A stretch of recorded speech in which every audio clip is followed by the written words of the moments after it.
Sylvie travaillait à l'Intercontinental depuis 29 ans. Elle est encore sous le choc. J'ai vraiment mal. J'ai une pensée pour ces jeunes, ceux qui viennent seulement de rentrer depuis 2 ans, les extras. J'ai surtout vraiment mal pour eux. Moi, vous savez, ça peut aller, mais eux, ils ont les familles, des enfants. Ils n'ont plus de travail aujourd'hui. Comment faire? Pourtant, elle se trouve favorisée, car elle devait partir à la retraite bientôt.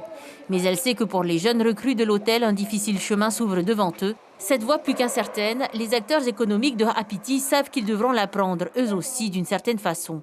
Comme dans ce salon de beauté situé juste en face de l'hôtel. Beaucoup de choc, ouais. C'est énorme. Ouais. C'est énorme parce que ça paralyse quand même tout le secteur déjà de Apiti. Hein. Et vu déjà la fermeture du Club Med, alors si on rajoute celui-là, c'est Apiti qui est mort complètement. Quoi, hein.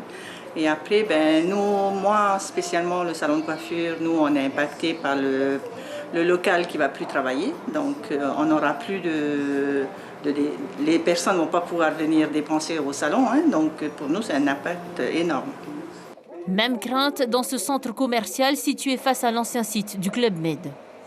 C'est vraiment quelque chose qui fait très mal à tout le monde.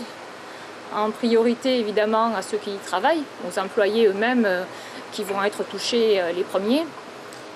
Et au-delà des employés, ça va toucher toute l'île en cascade, tous les commerçants qui vivent, non pas forcément des touristes qui vont dans l'hôtel lui-même, mais des gens qui travaillaient et qui consommaient. Donc si ces personnes-là, les employés, n'ont plus de travail, ils ne vont plus consommer de la même manière, même en local. On a peur que ça fasse un deuxième effet Club Med, c'est-à-dire que ça va être une catastrophe de l'île. Ça faisait quand même bouger pas mal et travailler pas mal de monde. Il y a surtout ces familles, 190 familles du coup, qui se retrouvent sans emploi.